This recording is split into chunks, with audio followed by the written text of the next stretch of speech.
So today on our podcast, we got Nikki and Casey with Oregon Paranormal. Welcome. Thanks for having us. Yeah, I'm super excited. I got tons of questions for you. But one thing with paranormal, like when people hear paranormal, they automatically go to ghosts. And that's not always the case, right? I mean, that's your paranormal. I mean, so I looked up, this is not like from my head. I looked up on Webster. This is not from my head. So the term paranormal refers to phenomena that are beyond the scope of normal scientific understanding or natural law. It encompasses experiences, events, or entities that cannot be explained by conventional science.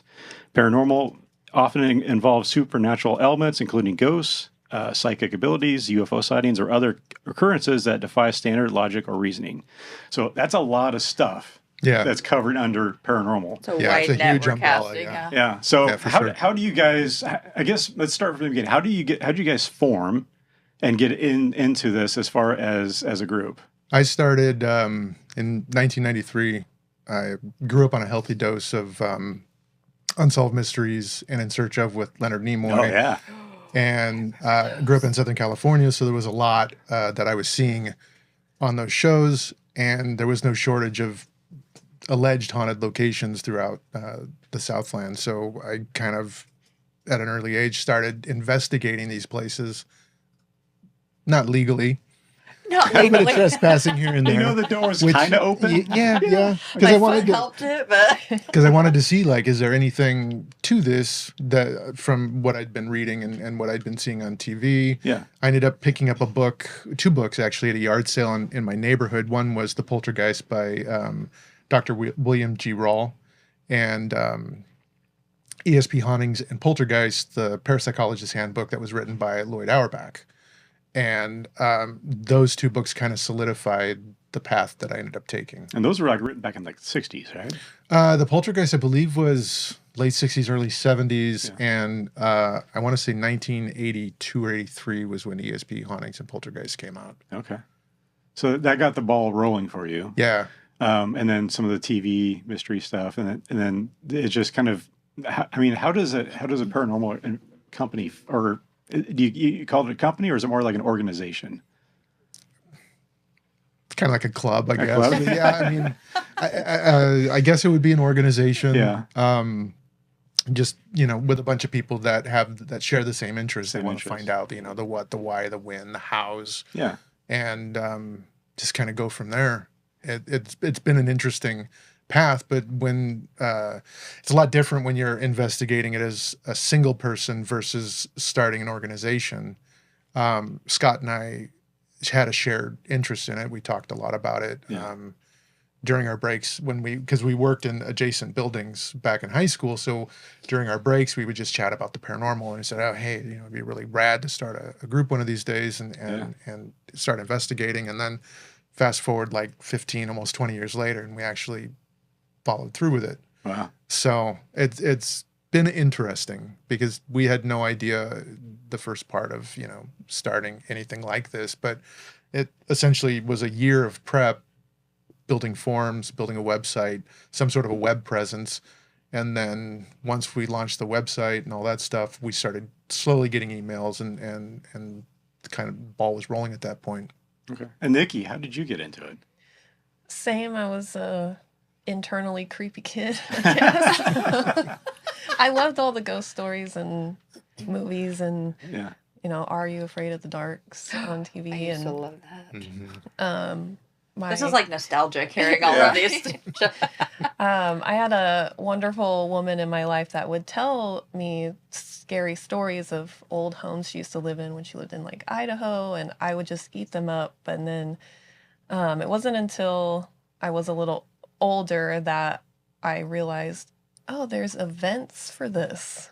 I'm going to go to them, right? And met some of my best friends through there and made connections, started investigating these locations. And so then when I made the trek up to Oregon, I sought the same community because it's such a tight-knit community. And that's how I stumbled upon Oregon Paranormal, and which has been amazing because it fills this need of this interest that you want to know more about, but the only way to know more about it is to personally research it. And so being in an organization like Oregon Paranormal, you get to actually do that real-time research while helping others as well. So walk us through like how an investigation starts. I mean, does it? I think you mentioned that. I mean, it comes through different ways, like a phone call, an email, through social media, and then how do you take it from there? And how do you validate it from each step to continue forward? So once we have the initial phone call or email, we chat with the client, kind of see what's going on, feel them out. And then we will interview them. We'll go out, interview them with video camera and some audio equipment. We're taking notes the whole time. And what we're trying to do during the interview process is we're trying to, because a lot of times you're writing a lot of stuff down, you're not paying attention to the client and their mannerisms. So we're trying to kind of figure out, are there certain questions that they're being a little dodgy on? Are there certain questions they seem really uncomfortable with?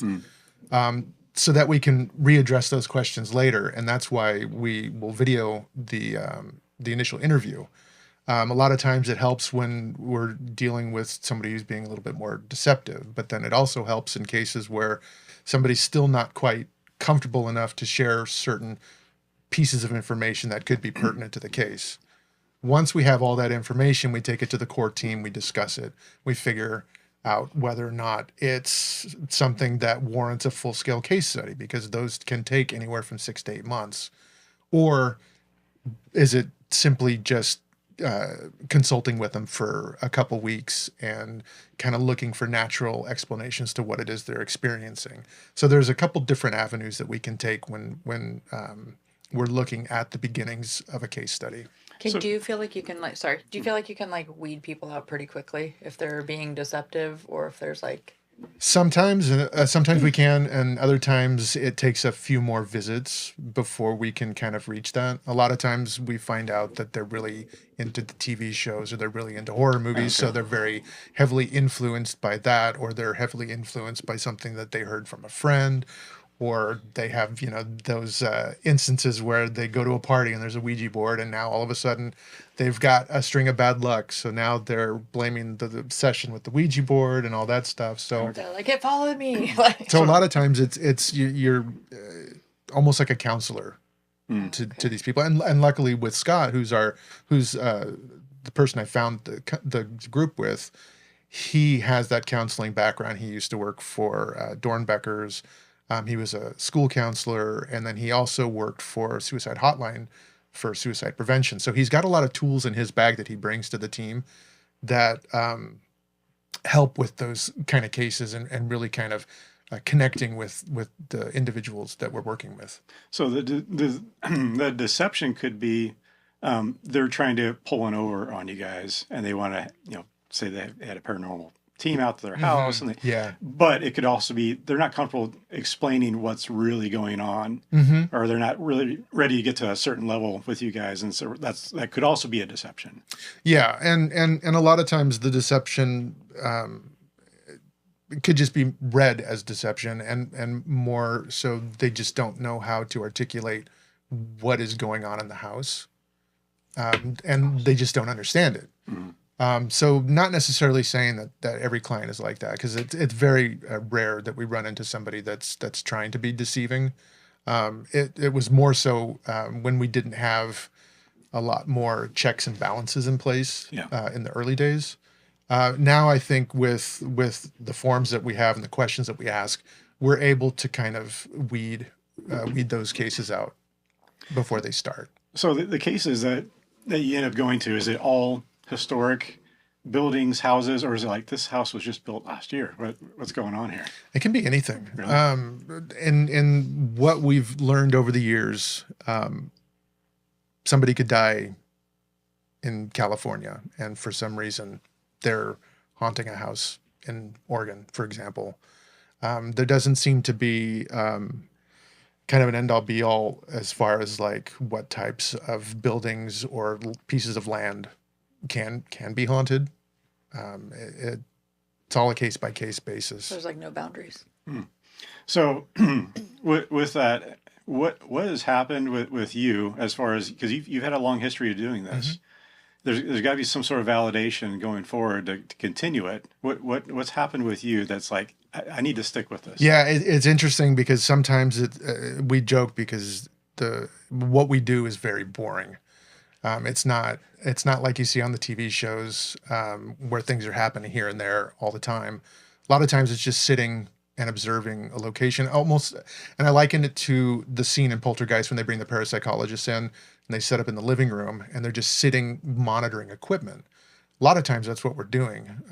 We're not investigating in the dark because traditionally humans make horrible observers when the lights are turned out. Yeah. And when we're trying to observe something visually, it just doesn't make sense. It fills seats for TV shows, but in reality, we need to be able to see. And there are cases where we'll have to attempt to recreate the environment. And sometimes things happen while people are sleeping. So we'll have the lights off and whatnot. But I completely forgot where I was going with this question. But there's so many different things that we have to look at. Yeah. So it doesn't always happen right at the stroke of midnight, is what you're saying. No. Okay. It can happen during the day with the lights on, with the sun out. There's really no pattern unless you're dealing with a situation where it's a potential haunting. Mm-hmm. And a haunting, the TV shows refer to it as like a residual. Hauntings are basically, for whatever reason, an event that's recorded itself on a piece of property. A lot of times it's associated with anniversaries, birthdays, deaths, and times, and it'll happen for whatever reason on those dates. Interesting. But we're not dealing with the afterlife at that point. What we're dealing with is people of the living, for whatever reason at that point in time, left an impression on the property. We've heard of cases where somebody is walking down the hallway in their house and they've walked past themselves, going the opposite direction. Wait, what? Yeah, it's very bizarre. And you've ran into this more than once, then? We haven't ran into it personally. Yeah. Lloyd Auerbach, one of our friends and colleagues, he's run into that quite a few times in his career. So do you think it's like almost like when you're tuning in a radio and you're sitting in between the stations, you get that bleed over from the next station over. You can hear it, but like someone can't hear you on a walkie-talkie, that type of thing. Yeah, essentially you're picking up it's almost like a kind of like a window in time, and you're seeing something that happened in the past. It's super bizarre, and it's kind of bonkers to explain, to even talk about. Yeah, I mean, but like we were talking about, the UFO stuff that's going on, and now they're talking about it in Congress. It's like, okay, this is really getting weird because they're actually openly talking about it in Congress about it, and that's one of the theories. Is like, well, they're not coming from somewhere else. It's like interdimensional, and it starts getting into like really like.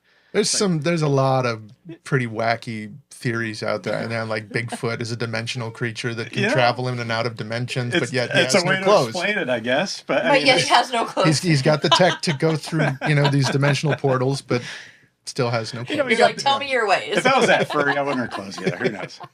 But yeah, there is some unexplained things that could be scientifically explained, and that's what the whole point of paranormal is. It's not explained yet. Yeah, and some of the theories behind, like, especially like with hauntings and why it's recording itself for whatever reason on the environment, is why we look at like geological layouts of properties, whether they're on quartz, releasing some quartz gas that's making everybody hallucinate. There was a movie in the 70s, it was a TV British movie called I think it was called The Stone Tape, and then that spawned this thing called the Stone Tape theory, which essentially is like when you take like a cassette tape and the magnetics and how you're able to record something on that tape. So they use that kind of stuff as a way to theorize why it's happening. Okay. But in reality, we don't really know at this point why it's happening. We just know that in some cases it is happening. So we're trying to figure out what are the environmental factors. So when maybe this is wrong, but I envision like when somebody's reaching out to you, they're saying either I saw something or like some sort of dramatic event happened in my home. Like what's kind of the most common thing that you hear, or is it just vary so much? The most common is we're hearing things, we're seeing things are moving around on their own, and then we kind of dissect it from there. We have other cases where Oh, I just had it. It's really early in the morning. Okay. It's okay. No, I can't remember. It's okay. So you said it's possibly tied to a place or things. Could it be tied to the actual person that's in the space? It could be like you're talking about, like coming up from California. This like you may a lady, her husband died. All of a sudden, she's going from California to Oregon, and she's seen her dead husband here for some reason, or some stuff is moving around. It could be tied to the person itself. It could be. I use a good example. I lost my dad when I was 6, and that happened when we lived in California.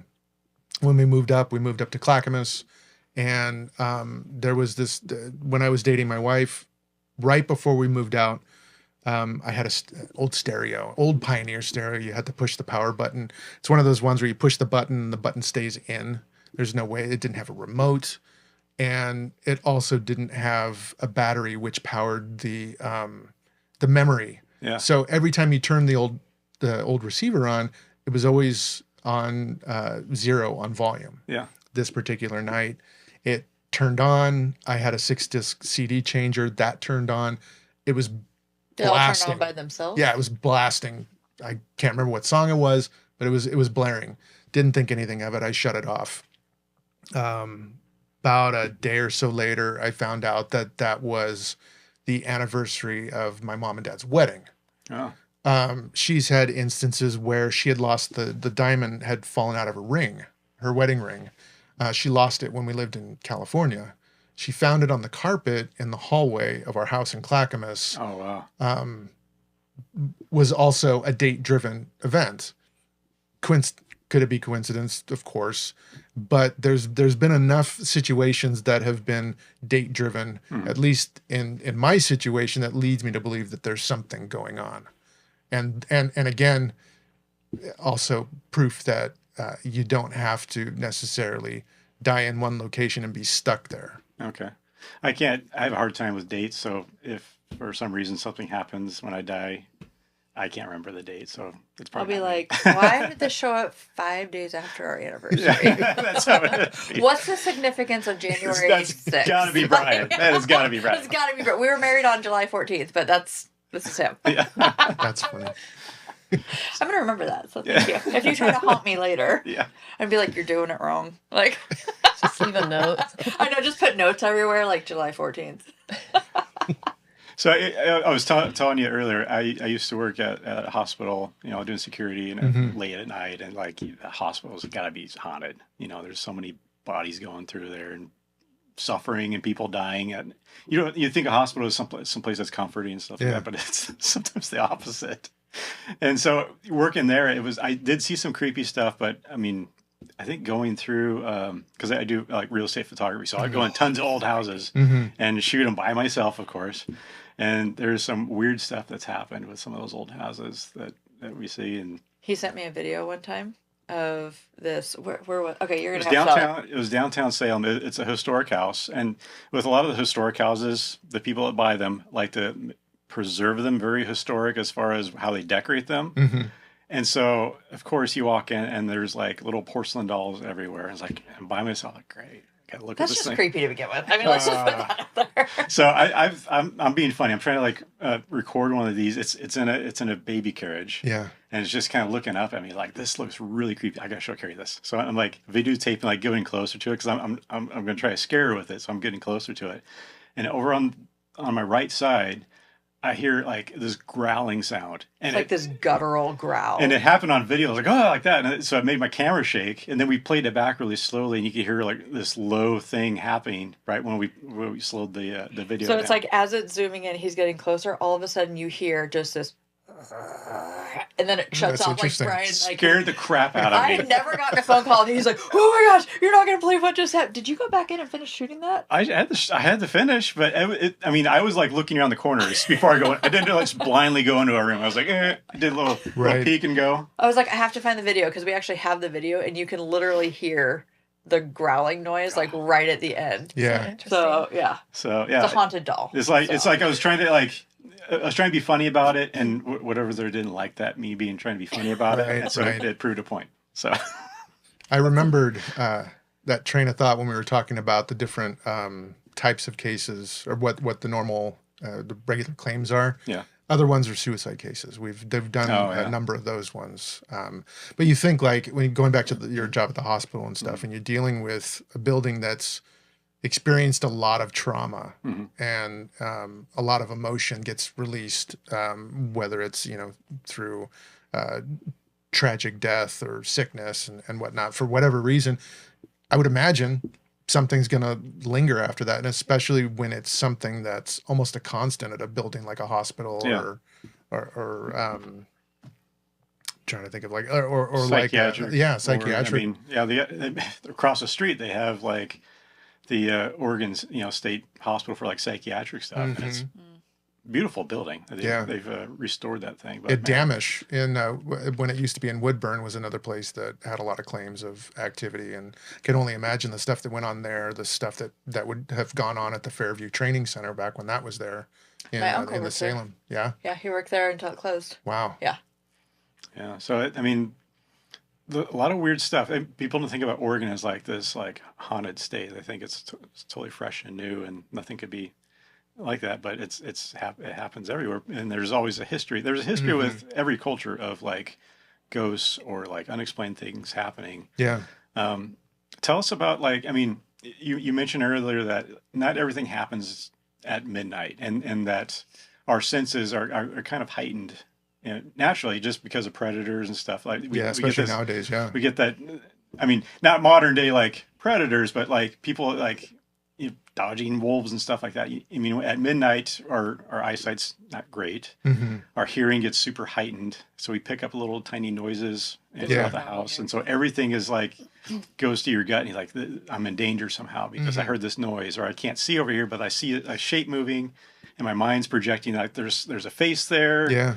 And it's interesting how our brains kind of like form like faces and like things that are not there. And then you're like, did I see that? Did I not see that? Yeah. Well, going back to like the COVID era, the first year of the pandemic, we like got an influx of phone calls.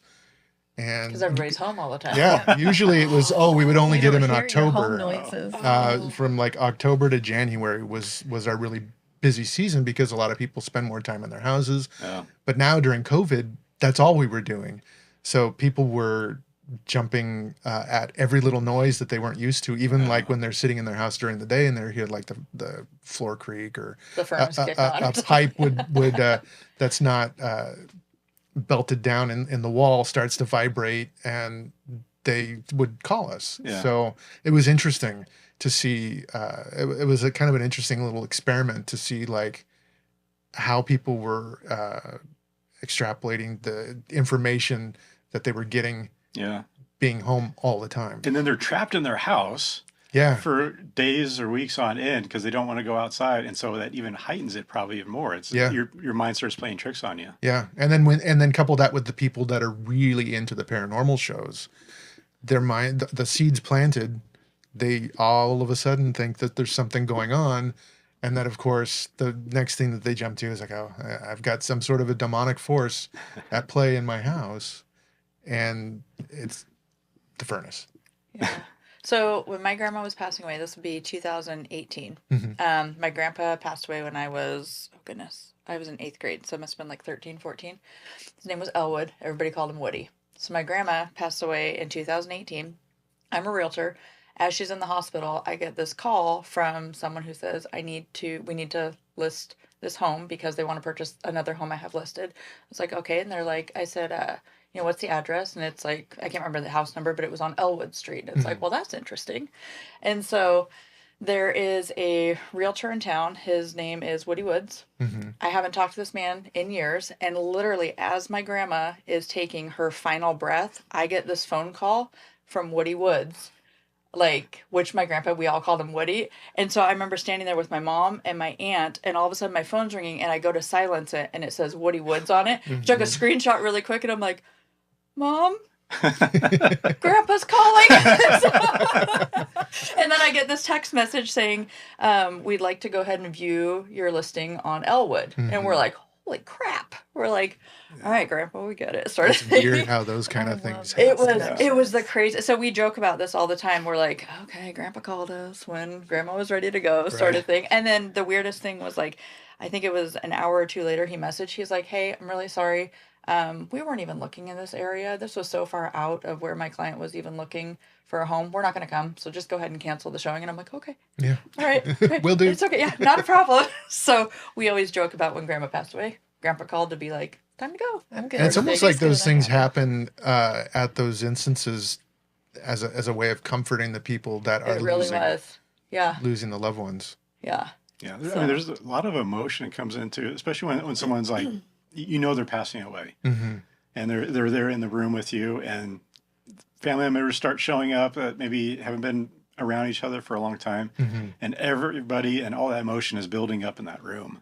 Oh yeah, for sure. So I mean, there's got to be something that's could be causing some of that stuff to happen. Yeah. Well, and then my uncle shows up and he's like, you're not going to believe it. He's like, I'm driving down the road and there's this big, like, Woody's tree service that I get behind. I was like, I got to one-up you here, right, buddy? Yeah.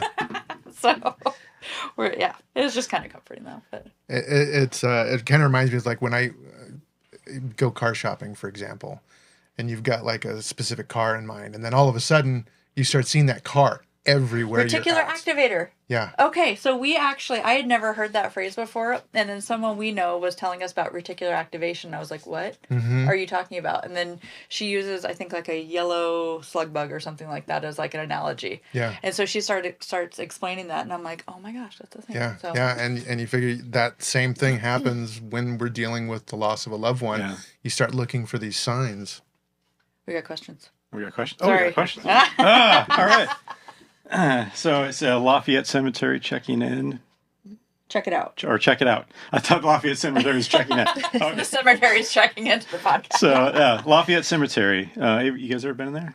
I'm very aware of the lore surrounding there's the lore of Lafayette it. Cemetery. I wish Jay was here. Jay's our director of historical research, and he's done like extensive research in that area. But there was supposedly, and I could be completely butchering the story, but that there's a witch that put a curse on the town or something along those lines. Like the town of Lafayette? And, that she still lingers there, and supposedly there's a tree, I think, on property of the cemetery where she was hung. Oh, wow. A lot of the information that we've dug up, there's nothing to back that claim up, unfortunately. Okay. But it is one of the famous hotspots in the Pacific Northwest. Interesting. Hung in a cemetery. I had an uncle actually who owned a house in Lafayette, right at the end of the drag on the left-hand side of the road, and there was some stuff that was going on in that house for sure. So there's definitely some areas in Lafayette that I know are active, but I don't know about the cemetery. Yeah, usually like with real estate, you want to have a cemetery as your neighbor because it's usually the quietest. Place. Yeah. Wah, wah. But she gets that with real estate. It's like, if someone like commits suicide or dies in a house, that has to be like disclosed, doesn't it? Doesn't? Does not have to be disclosed. It's different state to state. Yeah, it differs state to state. Really? Yep. Why? What is that? I don't know the answer to that question. I believe I've got a friend who's a realtor, and she told me as long as it doesn't affect the Like the material. form or function of the house, it does not have to be disclosed. And I only know this because the house directly across the street from my house experienced a suicide case that I didn't witness it, but I heard it happen. And so that we actually got an email or text message from our neighbors at one point. So it was kind of the dirty secret in the neighborhood that the new owners, that information was never disclosed to them. So we felt super bad about not disclosing it. But I get this text message at like 10 o'clock at night one day, and it's like, hey, Casey, did somebody die in my house? And I looked at my wife, and I was like, I showed her the text, and her eyes got big. And so we had them come over, and we told them what happened. And coincidentally, before they moved in, the old neighbors gave us access to the house to do an investigation. We didn't pick up anything in our time there. But several years later, weirdly enough, my wife and I, it was a warm summer night in September. We're out there. I've got a beer and she's got one, and we're just kind of BSing like we usually do. And I stopped in mid-sentence, and she's still talking, and you can see me because I've got a Ring camera. and you can see me focusing in on something, and I kind of turn my head like I'm listening to something. What I was hearing was the exact sounds that I heard the night that he hung himself. Oh, wow. And because that never leaves somebody once you hear the sound of somebody choking. And when I originally heard it, I thought somebody was getting sick. So when I was listening to it on the porch several years after it happened, I told my wife, I was like, oh, so-and-so must be getting really sick right now, because their bathroom's right above the front door and the window was open. She's like, they're gone for the weekend. And that's kind of when it clicked. So the next day I marked everything down on paper that night.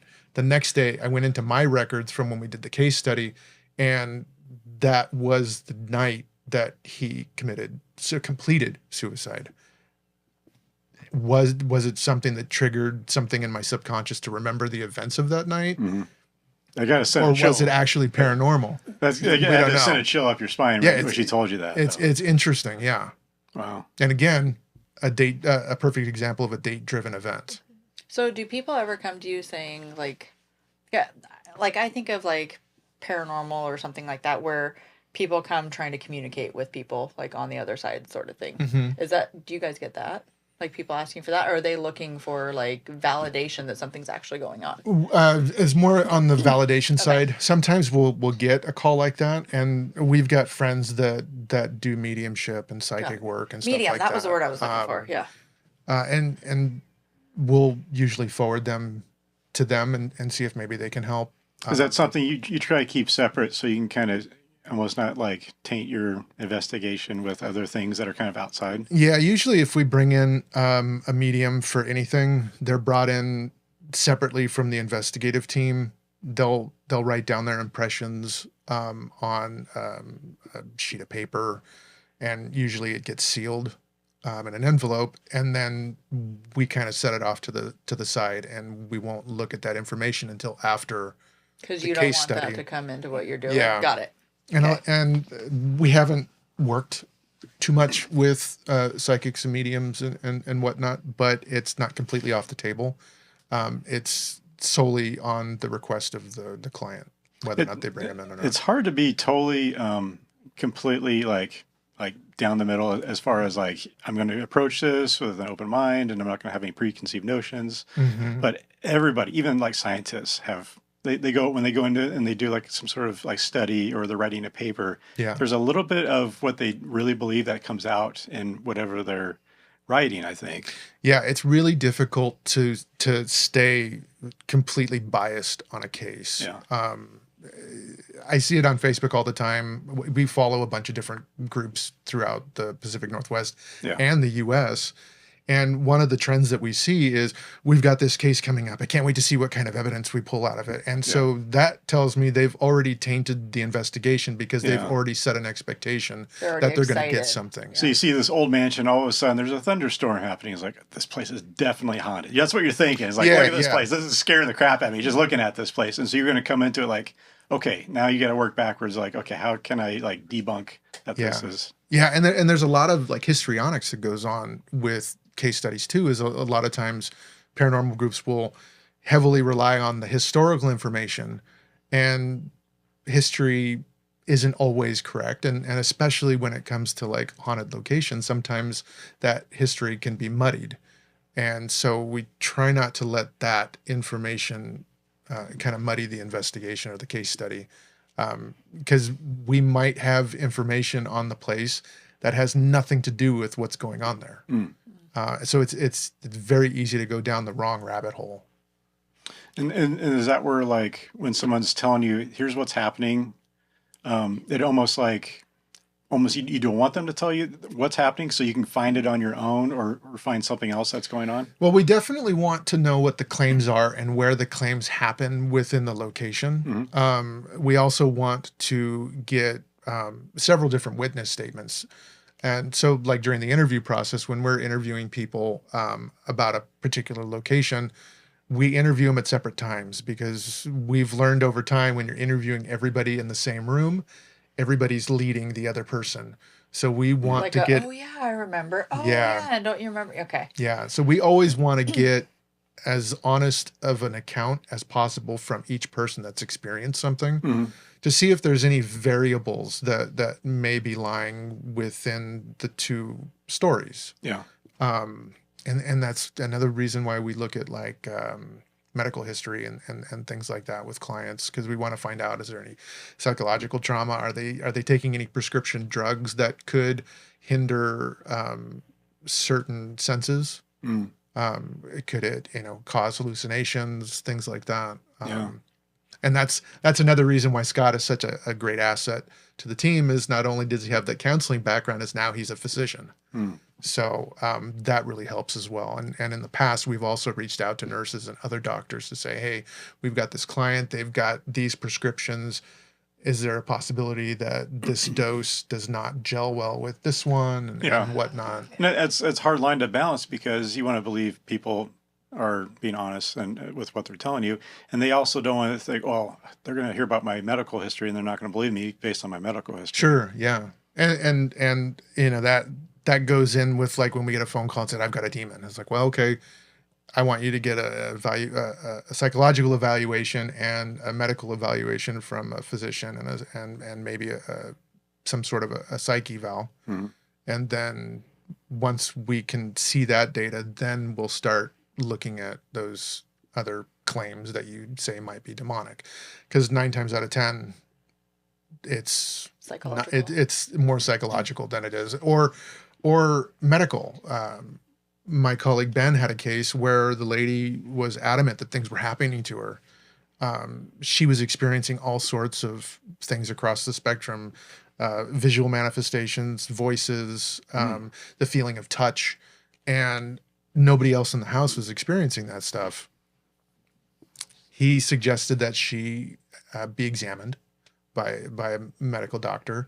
They ran some tests. They found out that she had a tumor that was, I think, benign, but was pressing on the brainstem.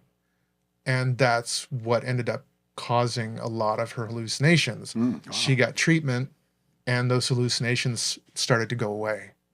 So those are things that we'd kind of look at before we can even start to flirt with the idea that we might be dealing with something paranormal. That's where that 6 to 8 months of investigation, probably before, that's probably like the first 5 months is just validating that this person is actually experiencing something before you even go in. What is like what do you say is like your percentage of like, this is something that's psychological, this is something that's happening that's in the house, it could be like a mouse, or the house is settling or something like that, it's environmental, to so this is something that we've picked up and we can't explain either?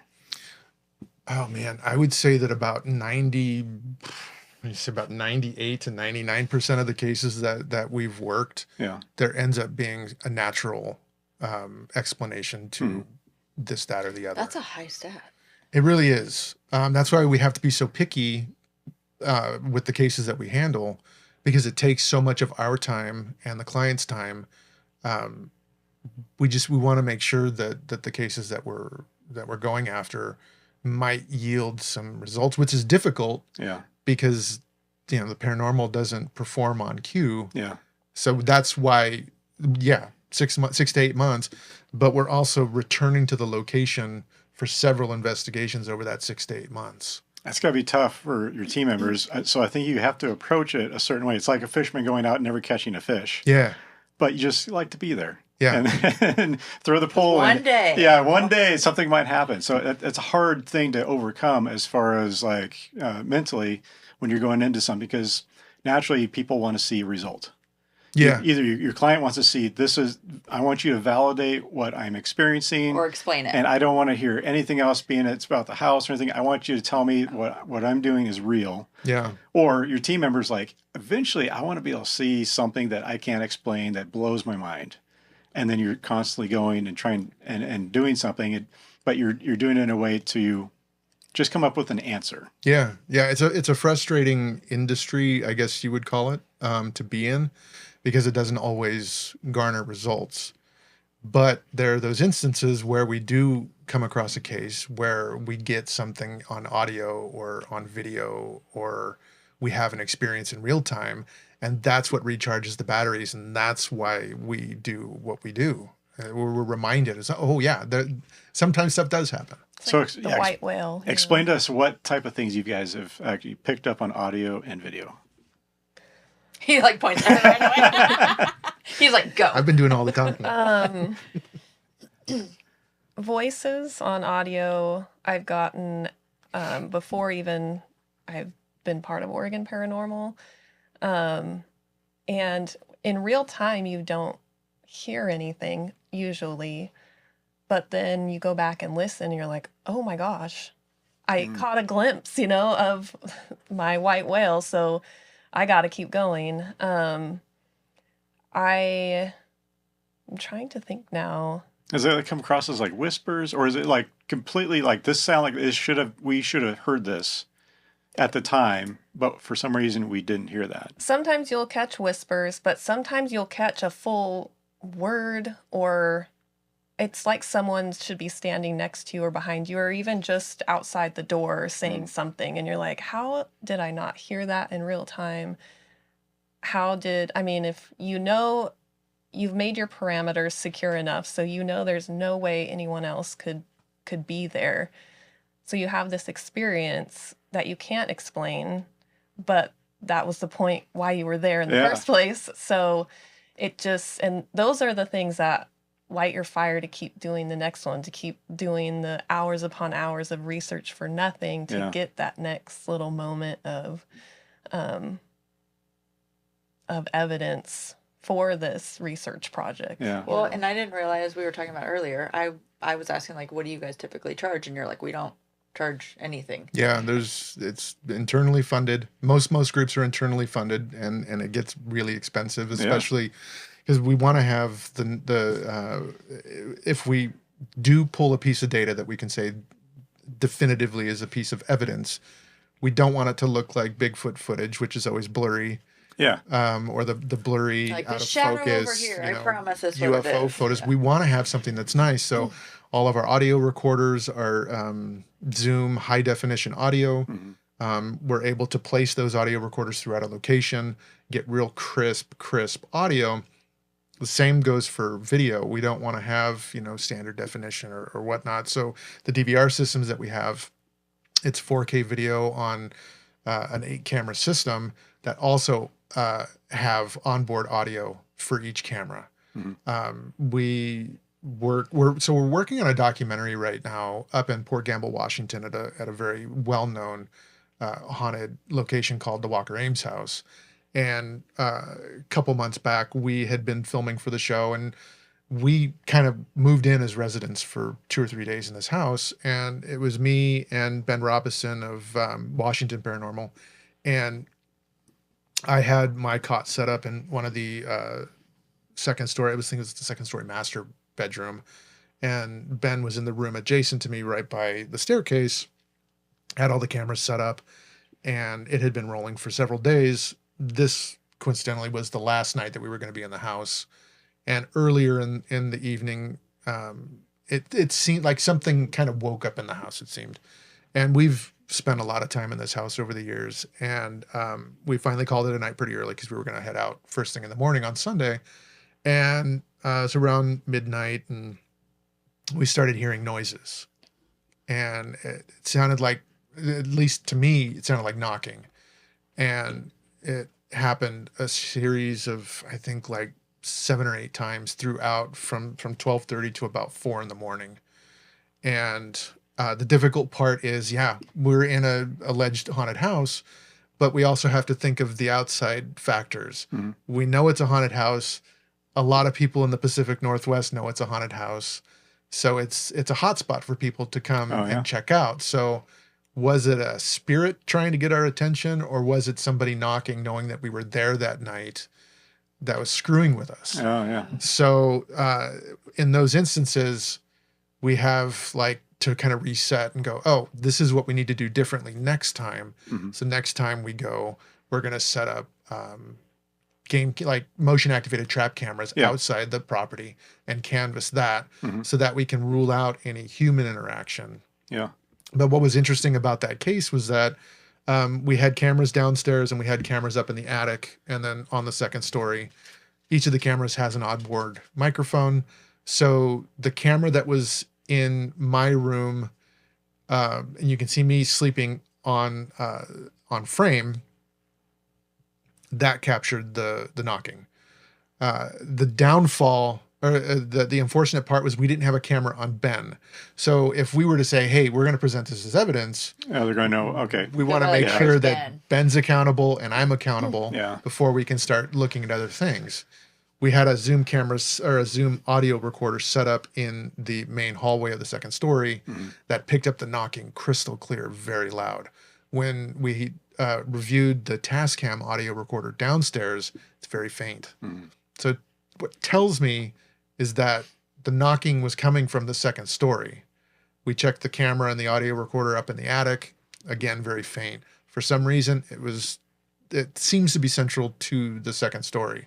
But again, we have to be able to discount the human factor, and the fact that we didn't have cameras outside. We're going to have to just chalk it up to an experience. Yeah. And hope that we can capture it again at some point in the duration of the documentary. Which is why cases can last so long, Yeah. because you don't want to be like, oh, it's totally haunted. I heard knocking. It's closed, you know, because you don't know. Could it have been a bird? Could it have been an environmental factor, another person outside? Yeah. So it's doing all your checks and balances over time to see if, is this consistent? Is the same experiences happening, or was it a one-off? So we try to be very thorough in research, which is why cases take a long time, because, you know, we're not like the shows of, yes, I heard a thing or I felt a thing, so it's haunted. Well, there's a lot going on in a person and in the environment that can determine otherwise. So we always want to make sure that's part of it.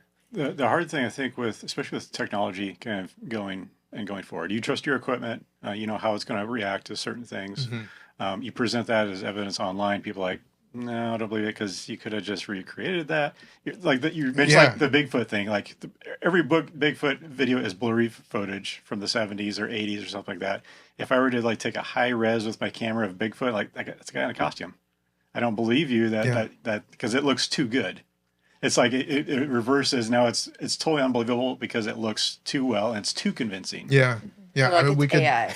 we could have 100, 200 people Yeah. filming the same event, and we could present that online, and it would still get scrutinized as being fake. Especially now when you're dealing with the AI technology that's going on. It's so easy to manipulate footage.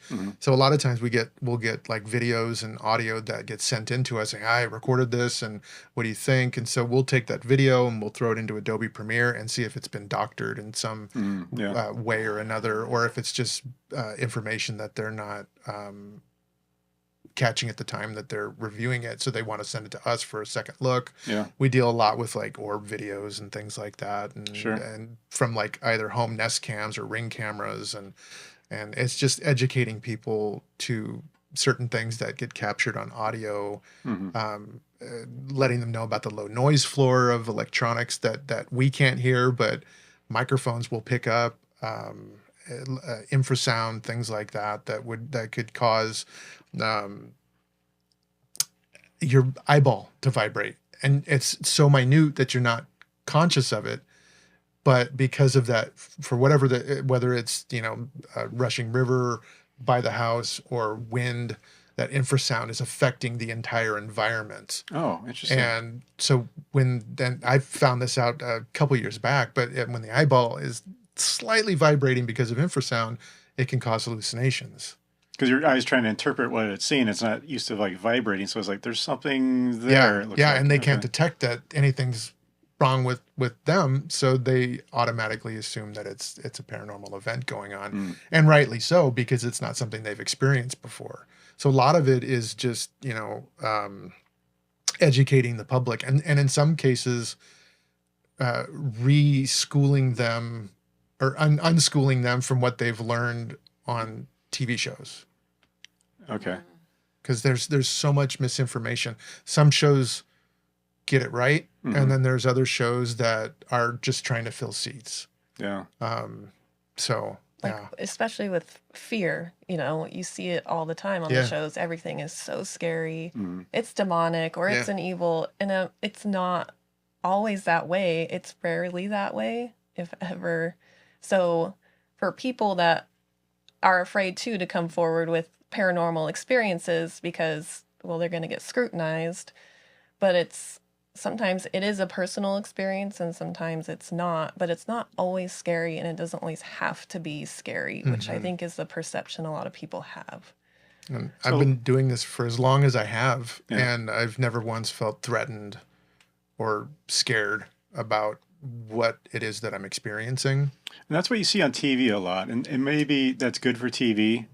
I think some of the great for the marketers and all the investors and all that. Yeah. And that's probably why it's you guys are more scrutinized, because there are the ones that go on TV that make a show out of it. They're making money. They've got to show them something. Mm-hmm. And so It's all like of a sudden, I got a theatrical. scratch because someone, their nails across my back, and it's like, oh, that's terrifying. If that were to happen to me. Yeah. And so people think that if that's not happening, then it's not real. Or there's people like, look how much they're faking it. So everyone is faking it. Our director of historical research was on one of those shows, and he was under contract and an NDA with the network for the longest time. And once the NDA was up, he was able to finally spill the beans about and he felt bad. He felt like he was lying to the fans and the public, because there was some shady stuff going on in the production, in the editing bay of the show. And I could only imagine that same nefarious stuff is going on with a lot of the other shows now, because it's like fear sells. The investigating in the dark thing that became a thing when the TV show in the 90s called Sightings came out. Yep. That's about the time when you started seeing people investigating in the dark. When you go back to shows like Unsolved Mysteries, where they're showing like footage of the Queen Mary, and you've got parapsychologists from the U.S. to William G. Rawl working with a parapsychologist from England, Tony Cornell, and they're both working together on the ship. The lights are on. It's weird. Why didn't they have the lights off? Because fear sells, and that's not what they were selling back then. Yeah. They were trying to give you an honest look at what it was that they were doing. Interesting. Yeah. So ghosts aren't afraid of light. Ghosts aren't afraid of light. They like to turn them on and off. Isn't that what it is? Yeah. It's I guess so. What has happened to you specifically in your investigation? Like, this is the craziest one we've ever been on. There's been two. We did a house in Dallas, Oregon, just outside of Salem. Yeah. And it was an old Victorian house. We got called in by this family, husband and wife. Kids were away at college, and they were so freaked out about it that they would go out to the sidewalk to call us, because they didn't want to call us in the house, because they didn't want whatever was there to hear them talking. And they again, I think you're going to think I'm crazy. This is what's going on. They were hearing and seeing the figure of a little girl, and then they were hearing what sounded like a more stern, older gentleman. So they called us in. We did the walkthrough, and this is the first time this has ever happened to me, but we were, like I said, we record and we video, well, at the time it was videotape. We would video the walkthrough and the interviews and everything. And when we got home that night, Scott and I started going over all the audio. Instantly, we started hearing the voice of a little girl. Wow. And it was bizarre. There were no, aside from the client's wife, that was the only female on the property. There were no children, but it was clear as day. It sounded like she was in the room. It was so loud, in fact, that you could actually hear the voice kind of reverberating off some of the smaller walls or some of the smaller rooms. Like, was she saying things, or what was it that you were hearing? We were hearing like, "Excuse me, please." Like they were trying to get our attention. Oh my gosh. I can't remember what the other things were that she was saying, but there was something definitely there. So fast forward to the investigation, we show up. It was November. It was a super cold night, and we're not even ready to start investigating yet. And I'm setting up the camera still, but I can hear what's going on through the audio because we had the whole place rigged with audio. And I hear Scott go, "What was that? Did you hear that?" And a couple other investigators are like, "Yeah, I heard that." He's like, "It came from upstairs." What they heard was somebody run from one side of the house to the other side. And it was muffled. So you could tell it was on the carpeting. We've got little kids. We know exactly that same sound. Yeah, yeah. It was like, and then you could hear a door close. So immediately they stopped what they were doing and they went up and they started investigating. I finished setting stuff up, and that was one of the only cases that well, there's a small handful of cases, but this one, it's like the Holy Grail. You're dealing with experiences that were happening in real time, and then experiences that were captured on audio and video, which were very interesting. So we were able to validate that there was, in fact, a little girl. We caught her a couple times. We had one of our investigators ask a question, what do you miss the most? And then all of a sudden you hear her say, "Mommy." And it wasn't on just one recorder. It picked it up on 3 different audio devices that night. The same response. We heard her voice again upstairs where she says, "Excuse me, please." And then the audio starts to drop off. You could tell she was saying more stuff, but it was starting to break up. We picked up on one of the cameras, an investigator had just left a flashlight on a chair. The flashlight sat on the chair for about 8 hours. And as we were asking questions in a different room, the flashlight turned on. And I've seen people do the flashlight trick where you loosen the it's a little bit of vibration. We didn't do that. We literally had just forgotten a flashlight on a chair that happened to be on camera. So it was like a little kid playing with a because I think it was sitting next to, we brought in an old sock monkey because we'll try to bring in like a trigger object not the sock monkeys. that is close to the time era that we believe the spirit or person was alive. Yeah.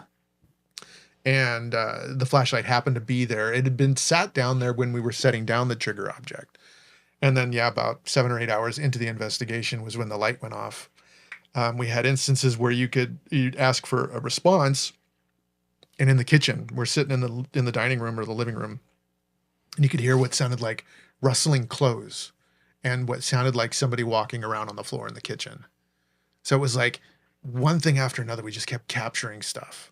It's a fantastic example of why we do what we do. So were you guys able to look at the chronological? Yeah, there's the word of the house and find maybe old photos of like this could have been them, or because you also mentioned there's like a stern old. Yeah, so we were able to document the old gentleman as well. We couldn't find anything in the historical documents that said this person died on the property or anything like that. Yeah. But what we were able to figure out, speculation at least, a couple months after the investigation, they were having a yard sale. This older gentleman came by and he said, "Yeah, I used to live here. My dad built the second story on this house. And shortly after the house was done, he passed away." We can only speculate that maybe that's who is there also. But when we were doing audio sessions addressing the little girl, we heard the voice of an older man say, "Just leave her alone." So we didn't feel threatened. Yeah. But what was really cool and the outcome of this investigation was the fact that we watched we watched the client. Like you can see, like when somebody has a weight lifted off their shoulders. We met with them. We had dinner with them. We revealed the data that we pulled and presented them with what we believed to be evidence of their claims. And we even uncovered more audio during the reveal that we didn't catch the first time. Yeah. But while we're doing that, we can hear somebody walking, like pacing upstairs. And we can hear the doors opening and closing upstairs. It's never happened to me since. It's just a magical house that I'd love to go back to sometime. Do they still live there? I don't know. I'm like, what happened to the couple? I don't know. Okay. I don't know if they're still together. I know the house sat vacant for a while. I think they had moved to a different state, but then came back. Their daughter follows us on Facebook, and every once in a while will give us updates. So one of these days, hopefully, if they still have the house, we'd love to go back, because I mean, this was in the early days of the group when we didn't have the really really nice equipment, the nice audio recorders and the nice cameras and stuff like that. So and the sensors that we're using now have changed, and that's one of the other things too about the work that we do is and if anybody says that they can tell you what a ghost is made of or anything, they're giving you a line, because there's no quantifiable way for us to detect a ghost. So a lot of the equipment we're using was developed for different industries, whether it's electrical or network engineering or whatnot, and we're using it based on information that we've read about from other parapsychological books of things that are present during an event. So like when we go in and we're like looking at EMF, we're looking at the EMF because we know that that's present, or that's a present factor in an occurrence. Whether or not it's the cause is still magnetic up for debate. field. Yeah, because everybody puts off a magnetic field. Right? Yeah. So Yeah. I mean, how do you differentiate our magnetic field to what you're picking up in the room? So we use a bunch of different devices. A lot of the devices that we have won't pick up. They're not sensitive enough to pick up anything that the human body's putting off. But we'll use what's called the tri-field natural meter that we can set to just magnetic. So what that does is it only reads the 3 poles that the Earth is putting off. It won't pick up on any of the man-made stuff like electrical or any of the radio frequencies that we're bombarded with on a daily basis. That information we'll take and we just kind of jot it down, and if we have an event, hopefully we'll have the data from that and a bunch of other devices that say that something may have happened. So do you think the little girl was interacting with you, or is it like almost like you're hearing a monologue between two people and you're picking up that? In this case, we discounted it as not being a haunting, but as actually being an apparition that we were dealing with. So an apparition, referred to on the TV shows as an intelligent haunt, which essentially just means that the apparition can interact with you and its environment and is aware that we're there. So those are the times where we're asking like direct questions. We're not asking like, do you know what day it is? We don't want yes or no questions because it's so easy to misinterpret somebody going like an investigative member saying like, just going like, and then that when you listen back at it, it'll sound like somebody just whispered no. So we're looking for information like specific stuff. What is your name? Yeah. What year were you born? Things like that. Things that wouldn't necessarily be just random chatter that we could pick up from like a stray radio signal on one of the audio devices. Do you think they're always like tuned in, like they're always watching the house, or is it like kind of coming in and out? I think it's coming in and out. And a good example, there's a movie that came out in the early 2000s called The Others. I saw that one. That's a good And one. okay, so no spoilers here. Yeah. You think you're watching this family dealing with a haunting, but in fact you're watching the ghosts thinking that they're dealing with a haunting when they're actually dealing with the living. And I can only imagine that might be what's going on in these cases, is that we're getting a snapshot into their realm and they're getting a snapshot into ours. More so probably into ours than we are into theirs.